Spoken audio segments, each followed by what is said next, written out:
Jury, they all agree.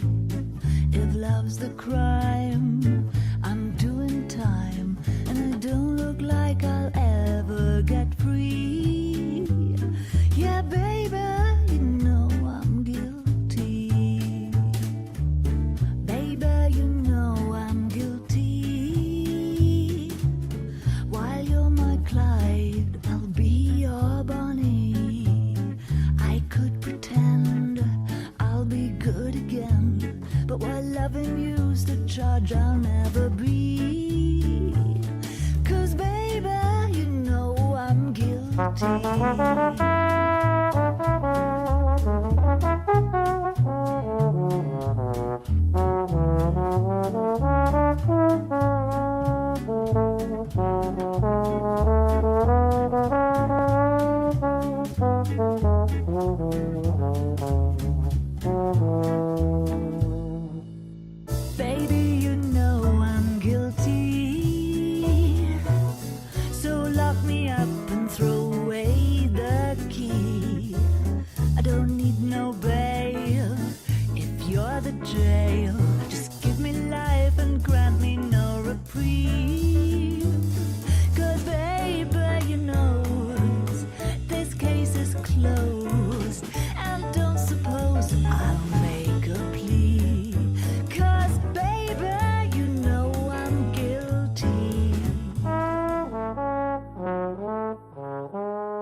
Hello, my children. Hello, and welcome back to another Talk Gaming episode. Everything is very contrastive. Let me try to fix that. If you're just listening to the show on iTunes or SoundCloud afterwards, then you won't know. But I do look very burnt out all of a sudden. I don't get that much sun. Who are we kidding? Hello everyone, glad to see you, glad to have you here. We're gonna have a good time today. We're gonna talk, okay, maybe not a good time, because there's some sad news, sort of, that we're gonna talk about, and I want to be upfront and kind of break it down, and also let everyone know this was not surprising whatsoever. For those of you who are interested, that was Guilty from the LA Noire official soundtrack. I highly recommend it. I freaking love that kind of jazzy music, so I recommend it. How is everybody? How is everybody doing? We got some regulars in the chat today. Glad to see everyone could make it. Sorry for the delay. Normally we do the show on like a Wednesday or Thursday. This week we're doing it on a Saturday. Long story short, like some personal stuff went on. A dear friend of mine passed away, went to a memorial service. That kind of emotionally wrecked me. And then I also had like 4 tests. For those of you not aware, I'm a full-time student as well as doing YouTube full-time and trying to also work another job part-time and doing a play. I'll be in Mary Shelley's Frankenstein that's performing at the Lincoln Center here in Northern Colorado in October, leading into November. So I'm very, very busy. And because of that, I have like 4 classes, and the way they've structured these business classes is so that there's only like 4 graded assignments in the entire semester. So you have 4 chances to get a good grade. And if you bomb one of them, if you drop the ball on any of them, your grade literally will drop by like 2 letter grade. So you can't slack off at all. And Monday, Tuesday, Wednesday, and Thursday, I had tests. So it was really, really intense. And kind of hard to manage, but we got through it. I think we did well, and so we're going to talk about some cool stuff and have a good time. Relativity says, first stream I managed to catch. Glad to have you here, my friend. MDMJT99ALQ. Hi, Luke. Big fan. Glad to have you here, my friend. Glad to see you. The big news, for those of you not aware, that came out just yesterday, actually. It's the 22nd, right? Yeah, just yesterday. Was that Telltale Games is seemingly shutting down. And this came as a bit of a surprise for some, as a quote-unquote blow to the industry. But to be perfectly honest, it's not that surprising. And we're going to break down why it's not crazy surprising, and why there were a lot of warning signs leading into this, and why it's probably for the best, to be perfectly honest. It's sad when any company or any development studio closes its doors, because it's kind of like, well, that group of artists is never going to get the chance to work together again. But at the same time, there's a reason it's closing. Highly successful studios who have incredible groups of people together, they're usually successful, and so they don't have these issues. But Telltale Games is a long and arduous story of mismanagement, greed, and overambition, and we're going to break it down and talk about it, because I think that's fair. Everybody, like, if you watch any YouTube video on this right now, it's everybody just saying, this is so sad, we're so sad to see this happen, I wish it didn't. But like, really, when was the last time you played a Telltale game? Like, most people have kind of checked out of the series, and that's just what's happened. It's also just the reality that episodic games just aren't received super well in general. Players don't tend to get crazy hyped over them. If you're going to do an episodic style release thing, you need to do it like a huge multiplayer game like Destiny does it, where there's big updates to the core game every once in a while, and then those are like giant episodes or seasons. But to do these types of things, it just doesn't work too well. But we're going to break it down. Before we jump into it, I just want to let everybody know, Podbean, we're no longer going to be hosted there. They upped their price to host content on it, and the numbers weren't there to begin with. So people were using iTunes and SoundCloud far more frequently. So we will be on SoundCloud and iTunes from here on out. You can still download the show, put it on your smartwatch if you want, and then pair Bluetooth headphones. So do whatever you want with it. But the show will not be on Podbean anymore, because they crazy to charge what they charge. But SoundCloud, more power to them. It's all good. So with all of that said, let's just jump into this. I have this. Let me swap screens. So this is I'll move my face out of the way. For immediate release, this is from the head of Telltale Games, and basically what he said in this statement was, quote, it's been incredibly difficult year for Telltale as we work to set the company on a new course. Unfortunately, we ran out of time trying to get there. We released some of our best content this year and received a tremendous amount of positive feedback, but ultimately that did not translate to sales. With a heavy heart, we watch our friends leave today to spread our brand of storytelling across the games industry. And then they said that they will issue further comments regarding its product portfolio in the coming weeks. And effectively what they decided to do was that they laid off a majority of their employees yesterday morning. And they have a small group of 25 employees that are staying on to fulfill the, quote, company's obligations to its board members, or to its board and partners.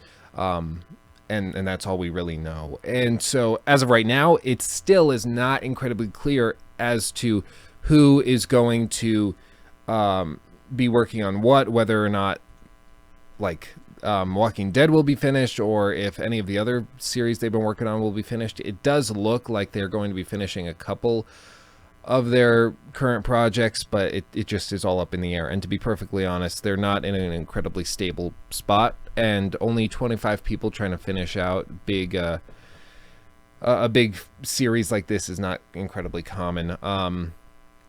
And easy. So we'll see what happens. But I think it's just going to quickly crash and burn, and they'll just close up. And I mean, in reality, I guess it is free PR. Maybe more people will play the games now that the studio's closing, but it's also very possible that more people will just check out and not mess with them because they know that nothing is coming in the future. So it's just unfortunate. It's just unfortunate. But if we go on, let me slide through here. I want to stress that this was not the first time. This is not the only time that this has been rumored to happen. Basically, there's been rumors and things and leaks out of Telltale for months now, basically for the past year, almost completely, where time and time again, people were complaining about work conditions, people were complaining about the company culture, people were complaining about all sorts of things. Basically, they were just very unhappy, and there were reasons for them to be unhappy. But one of the main complaints had to do with how the company approached workloads, which is a common grievance in the games industry. I have never worked on a video game. I only like critique and analyze them.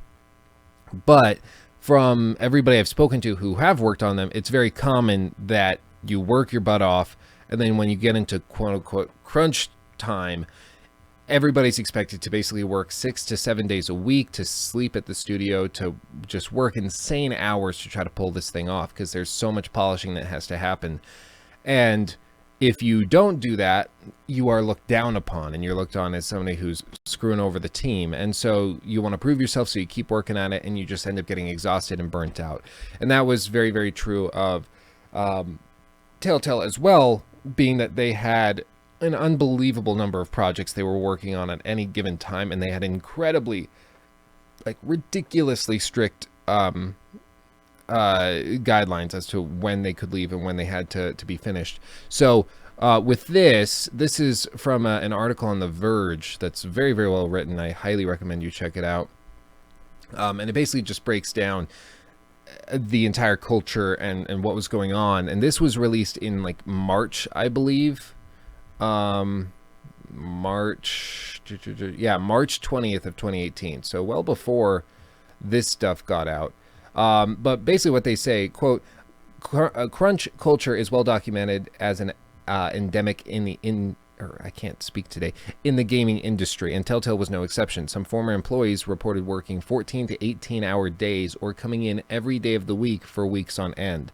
But where most developers go into crunch mode in the final months of a game leading up to its launch, they described it as constant. Because of the episodic nature of Telltale Games, the studio's development cycle was a constantly turning wheel. As soon as one episode wrapped, it was on to the next one over and over with no end in sight. Everything was always on fire, one source with direct knowledge of the company said. You never got a break. And this sentiment was echoed over and over to The Verge by 4 different people across several parts of Telltale.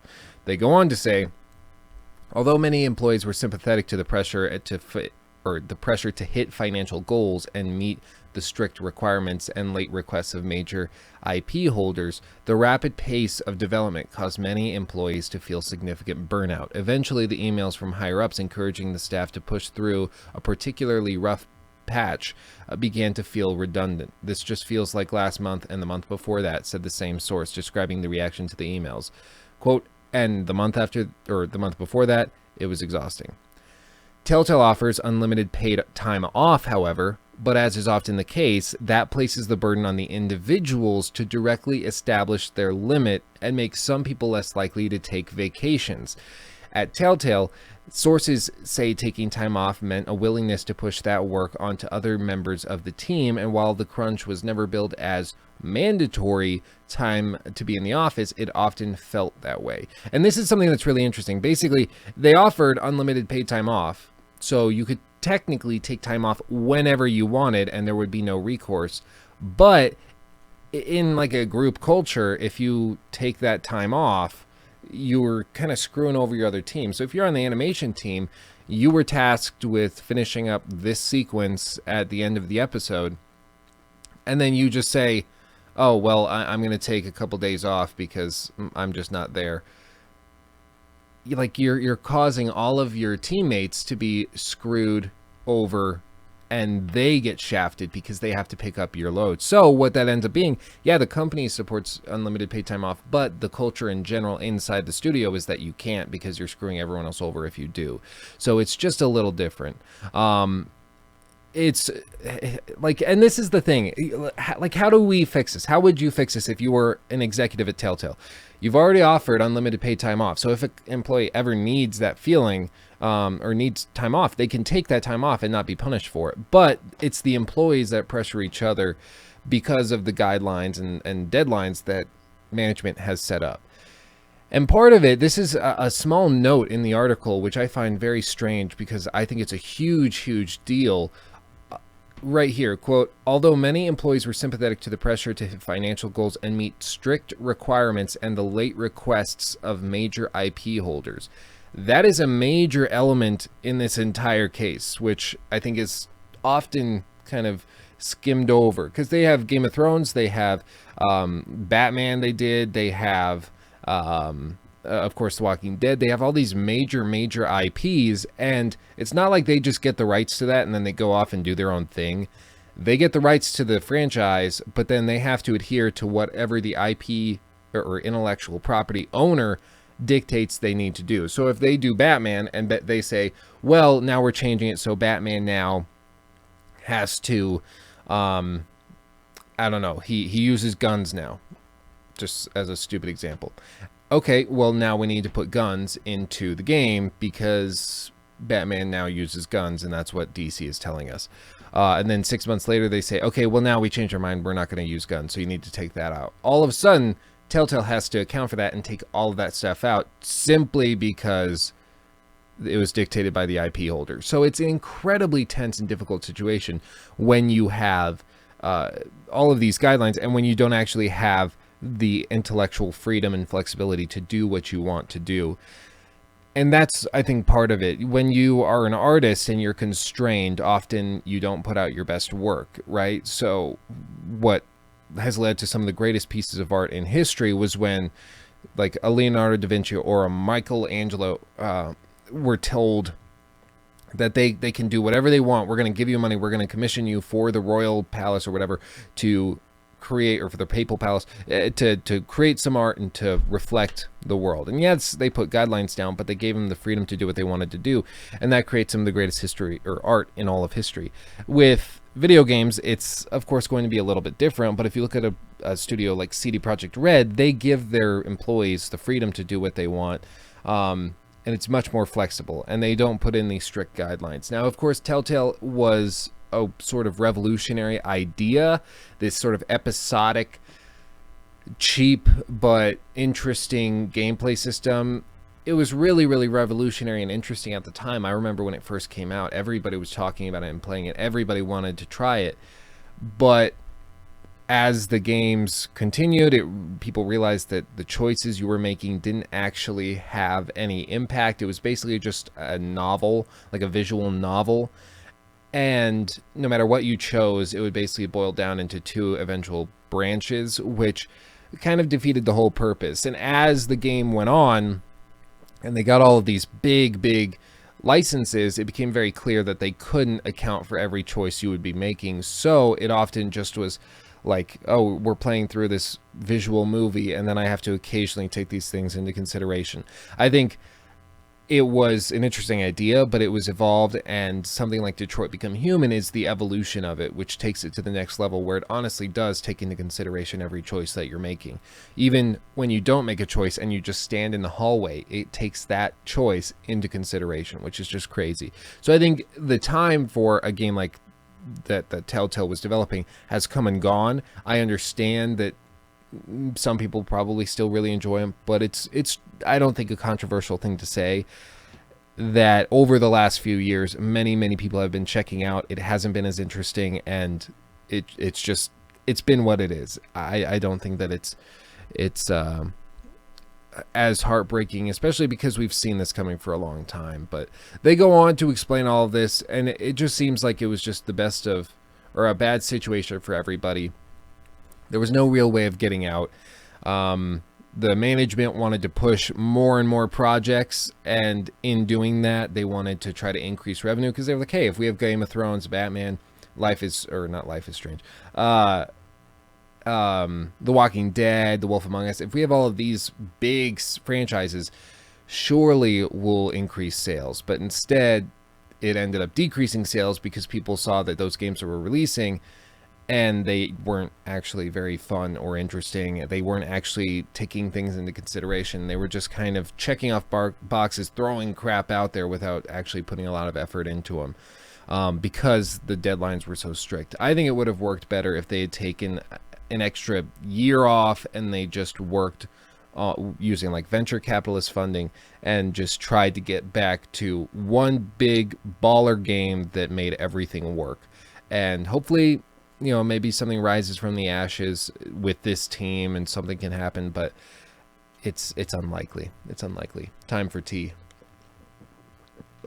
Lots of tea. You can't go wrong with a lot of tea.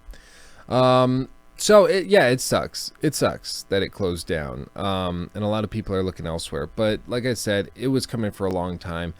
In June, the former CEO and co-founder of Telltale sued the company for a lot of weirdness. It wasn't exactly clear what had happened. It's just like it's kind of weird. So Bruner, who took over as CEO in 2015, has been widely recognized as a controversial figure. The Verge previously spoke to several sources with direct knowledge of the company's inner workings and how it was plagued under Bruner's leadership by constant crunch, toxic management practices, and a culture of fear and of stagnation and or a culture of fear and stagnation that he cultivated. There we go. According to Telltale, the company, quote, is now working to turn around the decline that it experienced under the plaintiff's stewardship, end quote, and that they have no further comments to share at this time. And basically, it looks like the former CEO was suing Telltale because he thought he deserved more money for what he did, when in reality it looks like he was probably responsible for the overall downfall of what happened. So pretty straightforward. I don't think this is a crazy complicated story. This guy, CEO Kevin Bruner, he caused so much crunch, and he caused this really unhealthy culture to be developed within the gaming company. Everyone was scared to take time off. Everyone was scared to say, no, I can't do that. I need to go home and sleep. Like, everybody was so terrified to do anything other than work on the game. Everyone got exhausted. Everyone was frustrated. They weren't putting out the best content. So the game slowly stagnated. And before you knew it, he was out, but they were trying to pick up the pieces from everything that collapsed, and they couldn't figure it out. Yeah, well, that's so Tony and Metfuel. It's kind of unclear what exactly is happening, because for some people, some reports have said that they're going to be finishing The Walking Dead the rest of the season. Others have said that they aren't. I keep getting conflicting messages, and I can't find anything concrete, so I'm honestly not sure. It does look like they left the door open, and they have the flexibility to bail and say, no, we're done after this next episode. I think honestly it's going to just depend on how well it does. If it sells pretty well, they'll probably, take the 25 people that they still have on staff and they'll finish up. But if it doesn't, they'll just say, nope, like, we're not going to keep the studio open, losing thousands upon thousands of dollars just to satisfy like 500 people. So I think it's probably doomed, because I don't think many people are going to start playing it now that they've announced that it's closing. Like, why would you get into it now? I don't know why that would make sense. Yeah, after season 2, it really started declining. And when was season 2? I think season 2 was The Walking Dead season 2. Oh, I can't type. When was The Walking Dead season 2?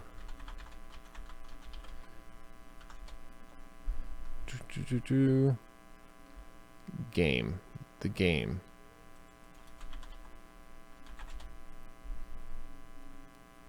2013. So yeah, right around the time that this new CEO took over. Because after that released, like 2014, 2015, that's when the guy came in and started butchering everything up. So that would make sense. That would make sense. But with this, let's talk about something that's kind of fun and cool and weird, because nobody saw it coming. There's a new Witcher game coming out. Let that sink in. I'm not joking. CD Projekt Red, a new adventure set in the world of The Witcher awaits. Thornbreaker, The Witcher Tales from CD Projekt Red will be released on October 23rd via GOG.com. The console release for Xbox One and PS4 will follow on December 4th. So, yeah. It's based around Gwent. So if you're a big fan of Gwent, you're set. But it's not it's not like The Witcher 3 sequel. So it's there, but like not really. Like, let's be real. When everyone hears there's a new Witcher game coming out, they get really excited. But it's actually like it's kind of a Gwent spinoff. But I hope it's good. I mean, I'm open to it. I like it. I dig it. It's something that's happening. I thought I'd let you know. This was also kind of cool. They announced that there's a new Animal Crossing coming to the Switch. They didn't like show anything of it or like any gameplay or anything, but they showed this little like shortcut scene, and it's kind of cute. Like Tom Nook, I love this guy. And I've been waiting for a new Animal Crossing. I just love it. It's just feel good. Like, it's junk food gaming. That's the thing. It's junk food games. And the thing is, like, it's hard to get a game that's, like, has sustenance and that's junk foody, because junk food games are really, really easy to consume, but they don't ever, like, fill you up. They're just kind of there. But if you can get a game that's like junk food, but also sustains you, that's when you have something that's really good. That's why I love The Witcher so much, is because it was easy to consume. Like, The Witcher was just easy to play in the sense that you could just play it for hours and hours and lose yourself to it, but it was also sustaining, so it gave you enough to actually work with. A game like maybe like Skyrim, this might get me in trouble, but Skyrim, I consider Skyrim to be a junk food game, but it doesn't offer much sustenance. Like, it's just, you can play it easily, you can find all sorts of stuff to do, but there's never a moment where you're like, holy crap, that just affected my soul, or I'm gonna remember this guy forever. It just isn't quite there. It's better than some other games, but it's not quite there. Another like junk food game would be something like, I don't know, I guess you could say Fortnite is a junk food game. It's easy to play, but there's no meat to it. So for something like this, I've always thought that games like Harvest Moon, Stardew Valley, or of course Animal Crossing are just feel-good junk food games. They just, you can veg out on your couch, just popping it in, you don't even care, and it just easy in, easy out. Who cares? And that's why I love it. That's why it's fun. And I've been waiting a long time for it. My sister and I used to play Animal Crossing all the time. We got super competitive because you used to be able to play it. I don't know if you played the one on the Wii, but like, I think, was it Country Crossing? I don't know what it was, but like, you play it and then you have, I think, 3 or 4 save files, and each save file gets their own house on the map. So like, me and my sister Mary would play it. She would have her own house and I had my own house, and we'd go around doing our thing. So when I stopped playing, I would be sleeping in my house, and when she was playing, she could come and see me in my house, see all my stuff, see me sleeping in the attic, and then when I was playing, I could go see her house and see what she had done.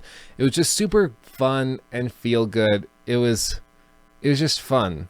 It was just funny. I just enjoyed it. And it's like, you go back and you try to play it now, and it's like, why did I pour like, I probably poured 200 hours into that thing. I played it so much, it's ridiculous. But I don't know. I'm excited. I'm excited for it. It might be foolish, but I'm really excited. For this next little bit, we're going to shift gears. But before we do that, I want to see if anybody has anything, like any questions, anything they want to say about Telltale and everything we just discussed before we move on to Red Dead, because we got Red Dead. Oh, LA Noire, they brought that to the Switch. I think it works pretty well on Switch when you have it in handheld. When you put it in the dock mode, you realize how terrible the pop-in is. There's a lot of lag. It just doesn't run very well, to be perfectly honest. But I'm hoping it sold well. I haven't seen any sales numbers. I'm hoping it sold well so that they have a reason to make a sequel. I would love that. I would love that. As long as they keep it in the same like time period, roughly. Yeah, I agree. They should have never taken on so many IPs at once. You can manage a lot as a studio, but if you want to do things well, you have to be a specialist. You have to tackle one and just double down. If they had taken The Walking Dead and that was their franchise, maybe one other, and they just nailed it, and it was just phenomenal, and they release a new episode every 2 months, 3 months, if they even do that, maybe they just release it all at once, I think they would have had a lot more success. But instead, they wanted to do this constant release thing, and it just, quite clearly, the pricing model doesn't work. If it did, it would have still worked, because you need excitement, you need hype in order for games to be successful, and they just didn't have it. Like, all the excitement went away pretty quickly, which is too bad, because I think there were some good moments in The Walking Dead. But like, I played the first season and then I checked out because there were other games that came along that were more exciting, and they never did anything to pull me back in to the point where I was like, oh yeah, no, I need to go and try that again. It just, I kind of checked out after that, which is too bad, but that's just the way it is. You have to be careful. You have to be careful, and you have to be very smart. Actually, Telltale employees are being asked to join Ubisoft. Well, that's kind of cool. I hope that's true. You know, there's a lot of good developers, and say what you will about Ubisoft, say what you will about EA, their employees are very happy. Very happy. When you have a huge company, like, just look at some of the polls and surveys that have come out from former employees. They say, like, yeah, no, it might be like predatory pricing models and these types of things, but they take care of their employees. You go, you work for them, you get vacation, and a lot of it's because they have so many employees, like thousands and thousands of people working on each individual game, that for you to take a day off is not going to break the machine. For something like Telltale, it might. Let's see. Yeah, exactly. Episodic thing didn't really work well for Hitman either. I honestly don't get why studios choose to use the episodic formula. I think what it is, to be perfectly honest, is that a lot of these studios don't have the cash to develop one game for 2, 3, 4 years and then release it all at once, putting all of their eggs in that basket. Usually they have smaller amounts of money, so they make a small, teeny tiny chunk of a game. They sell that and then see if that goes well. And if it goes well, they have more money, and then they make the next one. It's like paycheck to paycheck game development, and it sucks that that's the way it has to be. But yeah. Yeah, a buddy of mine, he just started playing NBA 2K19, and I don't get it. I don't get it. He's already spent like an extra $40 on virtual currency, and he has no problem with it. He's like, it just is what it is. Like, I like it. Like, I don't get it. I don't get it. I would be like, no, I'm not going to play the game just because they require that to have like fun. But no, it's just, he's fine with it. I guess more power to you if you don't mind that. You know, I'm envious. I wish I didn't mind it as much, but whatever. Episodic formula that work for DLCs or expansions. Well, I'm not sure if that would qualify as like episodic, because usually nowadays, a lot of the, like, if you look at the new Assassin's Creed game that's coming out, if you look at The Witcher, if you look at any of these, in general, they usually had all of this, like all the DLC planned well beforehand. There's a fly going around. Well beforehand. And so it wasn't like they needed the money from the game's release to develop it. Even with like Grand Theft Auto 5, they knew what they wanted to do as a single player DLC, but the online component was so successful that they just figured they'd double down on that, because the money they were making was so ridiculous that they shifted goals or shifted perspectives. We'll see if that happens with Red Dead. Red Dead's online component is launching like a month after the game launches, which I think is brilliant. Let's just say this. I think it's brilliant for them to do that. For them to set the game's initial release and the online release separately is phenomenal, because all, like, there's two segments of the like Rockstar fan base. The online fan base, which plays like Grand Theft Auto 5 online, and then the core game fan base that just like the single player, they like the world, they like all of that stuff. This makes it so each team basically gets what they want.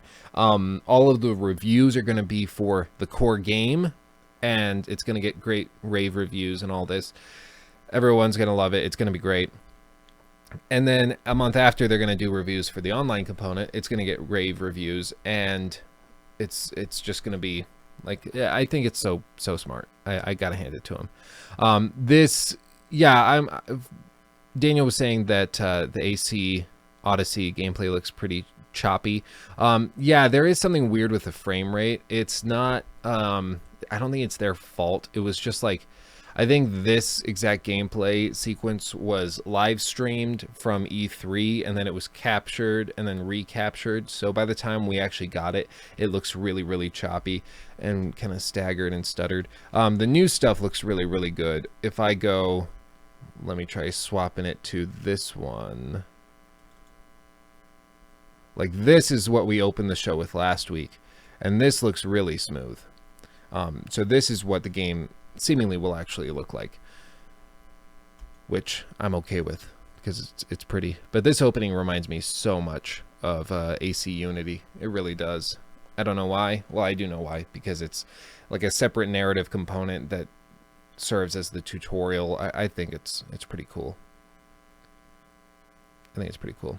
Yeah, the lip sync in this sequence, this was a much more recently released segment, and it's much more polished, so I wouldn't be too concerned that about those things. We said the same thing about Origins. We were like, oh no, those camera angles look weird. Oh no, the lip syncing is off. The rolls seem weird. And they fixed it all by the time we got released. Because if you are showing something off in June for E3, likely that footage was finalized in like December or January and then just polished up. If they even could manage that. And so usually by the time we see it, it's already been fixed if we have an issue with it. Usually. But anyway, let's talk about the big boy on campus, Red Dead Redemption 2. There's a lot to talk about here. I can't show gameplay for Red Dead.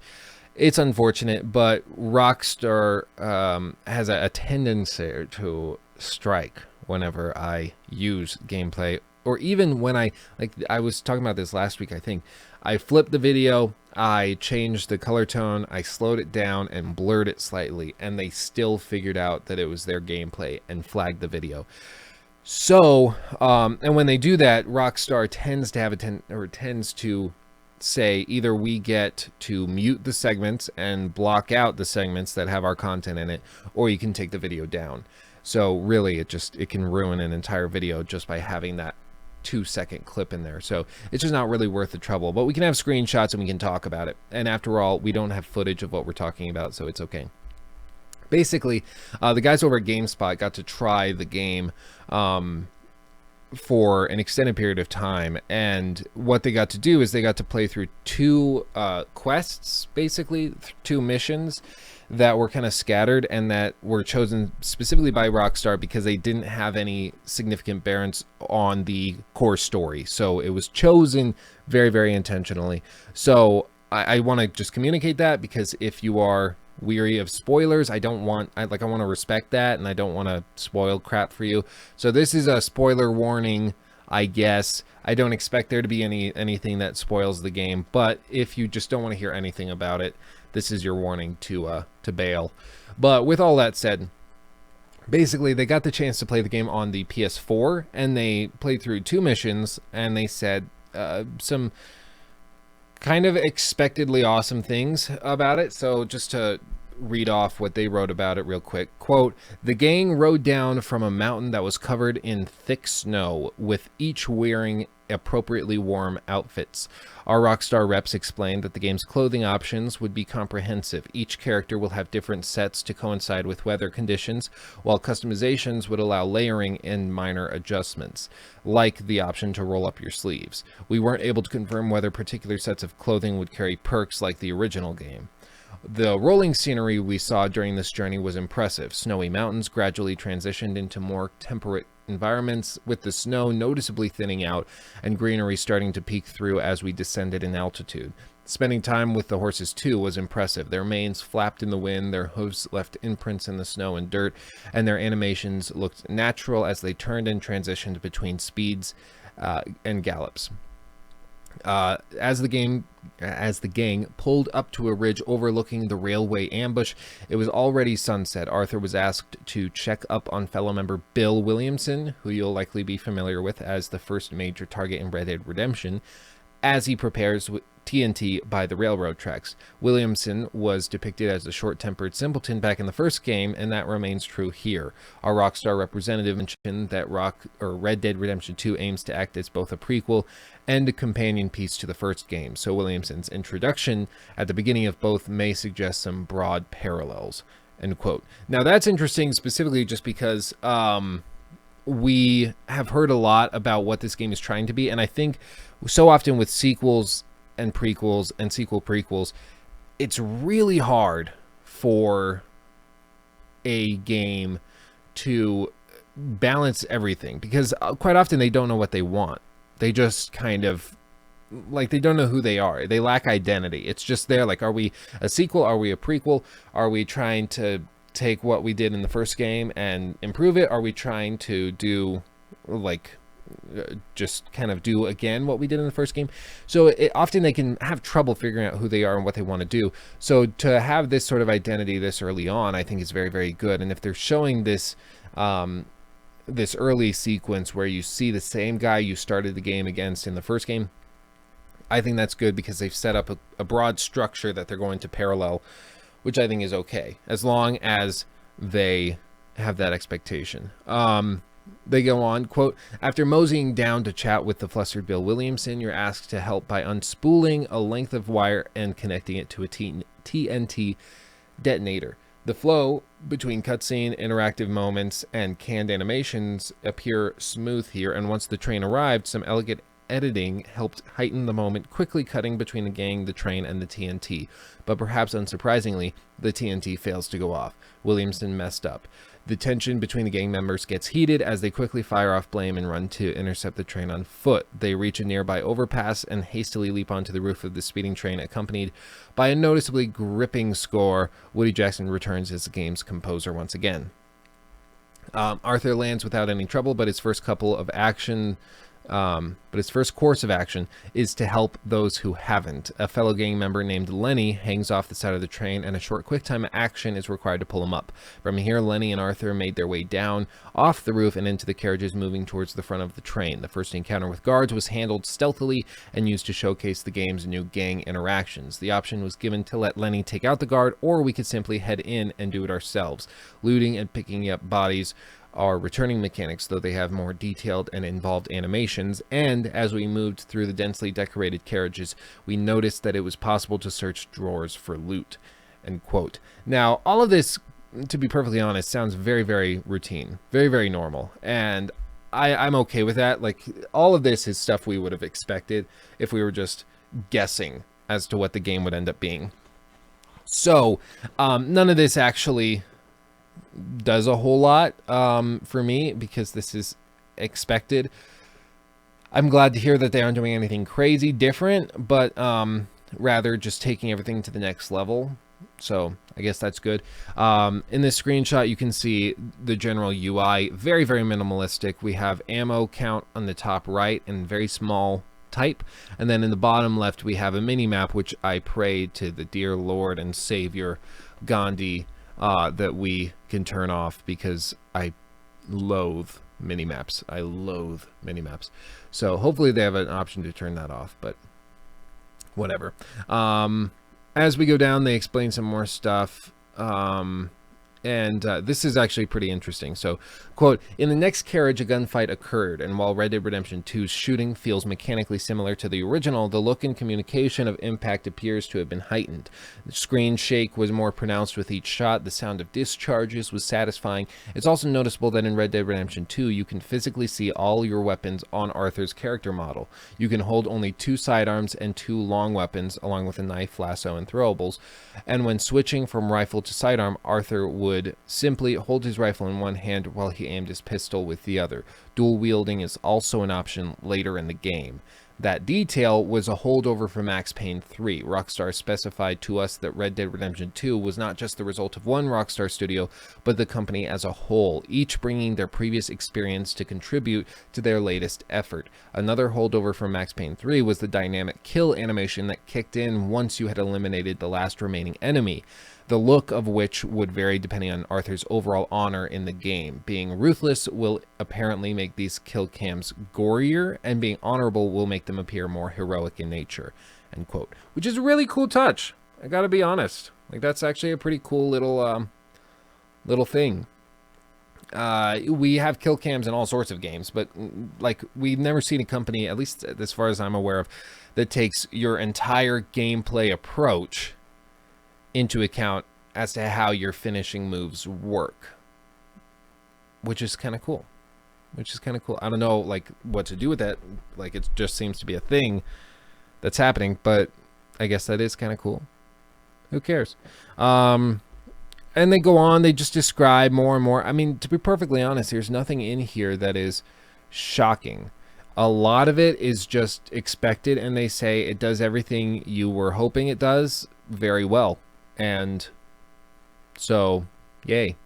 So, like, even just this screenshot, you're riding a horse. The horse animations are apparently phenomenal, like ridiculously accurate. Which is more power to them, because normally horses are one of the like most difficult things to animate, period, which is why even in amazing games like The Witcher 3, the horses are by far the weakest element and just suck. So I'm very glad to see that they've improved that. Apparently there's even moments where if you're really good at riding the horse, you can effectively drift, where they do sort of this sidestepping thing as they round corners. It's really cool and very, very accurate, which I love. And not to mention just graphically, like, this is just ridiculous. Like, this is just amazing. One of the big things you often see in games nowadays that try to do too much visually, like in the trailers for the new Just Cause game, anti-aliasing is kind of garbage, because they go for drawing so much crap on screen that they can't do this slow fade without it looking very clearly like they're trying to cover up for crappy aliasing. And like, this draw distance is just ridiculous. I just had an SD card tried to register. That was weird. So like, trees all the way in the distance are registering, the mountains, the clouds are rendering perfectly fine. And as we go, you don't see any artifacting in the grass. Grass is one of those things that is so easy to screw up in a game, but in this, it's done so delicately and gently. I really have to hand it to them. It's done very, very well. Something like this, where the like hair looks pretty good. Hair is usually the thing that's going to look terrible, I think, just period. But luckily in the world of Red Dead, people have hats, so we can cover that up.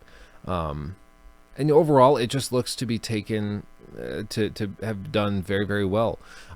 They close with this quote: "A lot of work has obviously been poured into the game's world, animation, and cinematic presentation in an attempt to create an experience that looks to impress you at every stage.